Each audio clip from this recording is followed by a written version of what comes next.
নতুন একটা অঙ্ক নিয়ে আসলাম। অঙ্কটি সময় কার্যের একটি অঙ্ক এবং এই অঙ্কটি কিন্তু অনেক পরীক্ষায় এসছে এবং খুব ইম্পর্টেন্টও। আচ্ছা, এই অঙ্কগুলো খুব সহজে সমাধান করতে অনেকের অসুবিধা হয়, তার জন্য অঙ্কটা নিয়ে আজকে আলোচনা। দেখো, অঙ্কটি সিজিএল, রেল এবং বিভিন্ন পরীক্ষায় আপকামিং পরীক্ষাতেও কিন্তু আসবে এবং এটা কিন্তু অলরেডি এসেছে। তো দেখো কীভাবে অঙ্কটা করবো, ঠিক আছে। এ 12 ঘন্টায় এবং বি 15 ঘন্টায় শেষ করে। এ কাজটি শুরু করে এবং প্রতি 1 ঘন্টা অন্তর পর্যায়ক্রমে, মানে প্রথমে এ আসে, তারপরে বি আসে, আবার এ বি করতে করতে কাজটা করে। মানে এ প্রথমে কাজ করে, এ চলে যায়, আবার বি আসে, আবার বি চলে যায়, এ আসে, এবং পর্যায়ক্রমভাবে কিন্তু কাজটা করে এবং 1 ঘন্টা অন্তর অন্তর কাজটা করে, ঠিক আছে। প্রথম ক্ষেত্রে আমরা কি লিখবো, এ এবং বি লিখবো। আচ্ছা, এ কত ঘন্টা সময় লাগে? 12 ঘন্টা সময় নেয় এবং বি 15 ঘন্টা সময় নেয়। আমরা কি করবো, এদের এলসিএমটাকে নেবো। এলসিএম নিতে পারো কিংবা এমন কোনো ডিজিট নিতে পারো যেখানে এই 12 এবং 15কে মানে 15 দিয়ে ভাগ যায়, এমন যে কোনো ডিজিট তুমি নিতে পারো। আমি 60 নিলাম, ঠিক আছে, গেল। আচ্ছা, এই 60টাকে বলা হয় টোটাল ওয়ার্ক। আমরা আগেও অনেকবার আলোচনা করেছি, এটাকে বলা হয় টোটাল ওয়ার্ক, মানে মোট কার্য। আর যখন আমরা নল চৌবাচ্চার ক্ষেত্রে করবো তখন করবো যে total capacity of the tank. Okay, তো দেখো, আচ্ছা তাহলে এখানে 12কে দিয়ে এটা যদি ভাগ করি, 4 5 12 60, আর এখানে 4 15 60। আচ্ছা, এই 5টা কি? এই 5টা হচ্ছে ওয়ার্ক ডান। কার ওয়ার্ক ডান? এর ওয়ার্ক ডান। ওয়ার্ক ডান বলতে আমরা কি বুঝি? এ 1 ঘন্টায় বা 1 মিনিটে বা 1 দিনে কত কাজ করে। অঙ্কটা কিন্তু 1 ঘন্টায়, তাই আমরা কি বলবো যে এ 1 ঘন্টায় কত ইউনিট কাজ করে। তাহলে এই ক্ষেত্রে পাচ্ছি এ হচ্ছে 1 ঘন্টায় 5 ইউনিট কাজ করে আর বি 1 ঘন্টায় 4 ইউনিট কাজ করে। That's clear.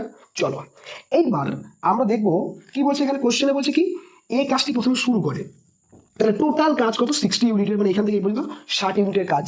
প্রথমে কে কাজটা শুরু করে? এই কাজটা শুরু করে, 1 ঘন্টা কাজ করে, এ চলে যায়, আবার বি আসে, আবার এখান থেকে বি চলে যায়, আবার 1 ঘন্টা পরে এ আসে। মানে এরকম অল্টারনেটিভ ভাবে কাজটা কিন্তু চলছে, ঠিক। তাহলে প্রথমে এ আসলো, 1 ঘন্টা কাজ করলো, তারপরে আবার বি আসলো 1 ঘন্টা, এরকম কাজটা কন্টিনিউ করে চলছে। আচ্ছা, আমরা প্রথম বের করবো যে এ 1 ঘন্টায় কত ইউনিট কাজ করে। এইখান থেকে 1 ঘন্টায় কত ইউনিট কাজ করে? 1 ঘন্টায় 5 ইউনিট কাজ করে। আচ্ছা, তারপরে বি আসে। আচ্ছা, বি 1 ঘন্টা কত ইউনিট কাজ করে? 4 ইউনিট। এইবার আমরা সবসময় এই ধরনের অঙ্কের ক্ষেত্রে 2 ঘন্টা বা 2 দিন বা 2 সেকেন্ড বা 2 মিনিট এইটাকে বের করার চেষ্টা করবো। প্রথমত এখানটা কি বলেছে? প্রতি ঘন্টায়। তাহলে এই 1 ঘন্টায় করে 5 ইউনিট, তারপরে এ চলে যায়, আবার বি আসে, আবার 1 ঘন্টায় করে কত? 4 ইউনিট। আমাদের বলি 2 ঘন্টায় কত ইউনিট হয়? তাহলে টোটালি 2 ঘন্টায় এ আর বি মিলিয়ে কত ইউনিট কাজ করে? 4 আর 5-এ 9 ইউনিট। তাহলে এ আর বি, এ 1 ঘন্টা, বি 1 ঘন্টা, টোটালটা মিলে 2 ঘন্টা। 2 ঘন্টায় ওরা কয় ইউনিট করছে? 9 ইউনিট করছে। হয়ে গেল। এইবারে আমাদের বোঝার জিনিস কি বুঝবো? এই যে টোটাল যে কাজ 60 ইউনিট, এই 9কে 9 আসে, তাহলে এই যে অল্টারনেটিভ এ বি করতে করতে দেখবো যে এই 60-এর কাছাকাছি 9-এর মাল্টিপ্লাই কি আছে, তাই না? তা আমরা দেখছি যে এখানে যদি আমি 7 দ্বারা গুণ করি, তাহলে এই দিকেও 7 দ্বারা গুণ করতে হবে। 7 দ্বারা গুণ করে 7 9 63 হলো, যেক্ষেত্রে টোটাল ইউনিট কাজ 60, তার থেকে বেশি হয়ে যাচ্ছে। তাহলে আমি 7 দ্বারা কিন্তু গুণ করতে পারবো না, তখন তো করবো 6 দ্বারা। তো 6 দিয়ে এখানে গুণ করলে এটা আমাকে 6 দ্বারা গুণ করতে হবে। তাহলে কত? 6 9 54 ইউনিট, আর এইদিকে 6 দুগুণি 12 আওয়ার। ক্লিয়ার? তার মানে 12 ঘন্টা পরে গিয়ে টোটালি এই অল্টারনেটিভ কাজ করতে করতে 54 ইউনিট কাজ কিন্তু করবে তারা, তাই না? তাহলে এ বি করতে করতে এরকম জায়গায় পৌঁছবে যেখানে এ বি, এই অবধি, এই এ বি অর্ডার এই জায়গায় অবধি ধরো তোমার টোটালি এখান থেকে 54 ইউনিট কাজ কমপ্লিট হয়ে যাবে। তাহলে বাকি এই কাজটা তো করতে হবে না? তো দেখো এইবার ভালো করে বোঝো। দেখো, টোটাল 54 ইউনিট কাজ অলরেডি হয়ে গেছে 12 ঘন্টায়। এইবার তারপরে কে আসবে? বি এর পরে কে আসবে? এ আসবে। চলো, এ আসবে কত? এ ঠিক আসবে 1 ঘন্টা কাজ করবে, কারণ এরপরেও তো এই 1 ঘন্টা আসবে। এ 1 ঘন্টা কাজ করবে। 1 ঘন্টা কত ইউনিট পূর্ণ করবে? 5 ইউনিট। তাহলে এ আসলো, 1 ঘন্টায় 5 ইউনিট পূর্ণ করে দিল। তাহলে টোটাল কত হলো? 59 ইউনিট। তার মানে 13 ঘন্টায়, এই যে 13 ঘন্টায় তোমার 59 ইউনিট কিন্তু পূর্ণ হয়ে গেছে। তাহলে বাকি আছে কত ইউনিট? আর 1 ইউনিট। আচ্ছা, তাহলে এরপরে কে আসবে? বি। তাহলে বি কে বাকি 1 ইউনিট পূর্ণ করতে হবে, তাই না?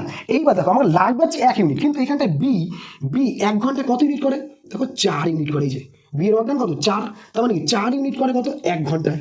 তাহলে আমি দেখবো যে 1 ইউনিট লাগবে, তো আমার 1 ইউনিট, কারণ 59 হয়ে গেছে, 1 ইউনিট লাগবে। তাহলে 1 ইউনিট করে কত ঘন্টায়? 1/4 আওয়ার। আচ্ছা, 1/4 আওয়ার মানে এটা যদি যেহেতু অঙ্ক দেখো মিনিটে আছে না, মিনিট আছে, তাহলে সেটা মিনিট দেওয়া আছে। তাহলে এটাকে 7 দ্বারা গুণ করলে মিনিট হয়ে যাবে। তাহলে এটা করলে কত হচ্ছে? 15 মিনিট, তাই না? তার মানে এই যে এরপরে যে বি আসবে, বি আর 15 মিনিট সময় নেবে এবং আরো 1 ইউনিট পূর্ণ করে দেবে। তাহলে কত হচ্ছে? 60 ইউনিট হয়ে গেল, তাই না? এই 13 ঘন্টা 15 মিনিট। বলো, 13 ঘন্টা 15 মিনিট অপশন আছে, এ ইজ দ্য রাইট অ্যান্সার।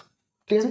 আচ্ছা, ভিডিওটি বুঝতে পারলে কিনা অবশ্যই কমেন্ট বক্সে কমেন্ট করো এবং নতুন কিছু শিখলে কিনা জানাও। ঠিক আছে, এগুলো কিন্তু অ্যাডভান্সের অঙ্ক এবং বিভিন্ন পরীক্ষায় আসবে। দেখো তুমি শেখার জন্য এটা তুমি এতটা আমি বললাম কথা, কিন্তু যখন তুমি শিখে যাবে তখন তোমাকে জাস্ট এইটা কিন্তু আঁকবে, নিশ্চয়ই আঁকবে না তুমি। আর তুমি ডাইরেক্ট 2 ঘন্টা বা 2 মিনিট বা 2 দিন সেই হিসাব করবো আমরা, ঠিক আছে। তো বলো